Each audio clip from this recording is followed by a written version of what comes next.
सगळ्या मित्रांना नमस्कार. मित्रांनो, इथं मी ChatGPTची खूप मोठी चूक पकडलेली आहे. आपण बघू शकता, मी एका पेट्रोलच्या टँकरवर एक वाचलं होतं 35 KL पेट्रोल असं वाचलं होतं. तर मी ChatGPTला विचारलं, इथं आपण बघू शकता 35 KL पेट्रोल म्हणजे किती. ChatGPTचं आन्सर आलं आहे मला, KL म्हणजे किलो लिटर. ओके, ठीक आहे.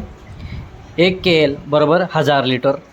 म्हणून त्यानं उत्तर दिले आहे खाली 35 KL बरोबर 35 गुणिले 1000 म्हणजेच 35,000 लिटर पेट्रोल. ओके, त्याचं अंतिम उत्तर बघा आता.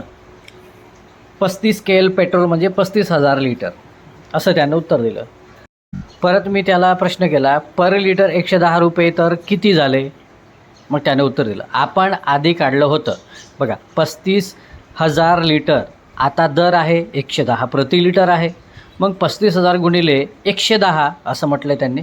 मग उत्तर काय आलं आहे 38,50,000 आणि त्याचं अंतिम उत्तर बघा 38,50,000 आणि मराठीत बघा काय लिहिलं त्याने 48,50,000. किती मोठी चूक आहे, खूप मोठी आहे ना.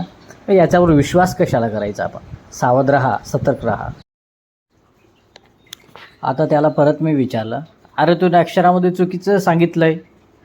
मग तो काय म्हणतो, हो बरोबर पकडलात, मी अक्षरामध्ये चुकीचं लिहिलं होतं. 38,50,000 रुपये हे योग्य उत्तर आहे असं तो म्हणतो बरं का.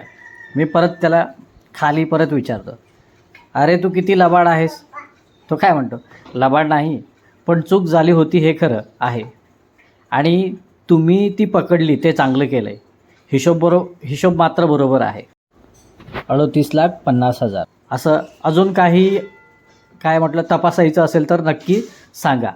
मी त्याला म्हटलं, हिशोबाला चुलीत टाक, पण अशा गोष्टी जर करशील तर तुझ्यावर विश्वास कसा करायचा. मग मस्तपैकी तो की नाही मला की नाही गप्पांमध्ये रंगवण्याचा प्रयत्न करते. तुमचा मुद्दा योग्य आहे. एखादी छोटी चूक झाली की विश्वास कमी होतो हे खरं आहे. मी काय करतो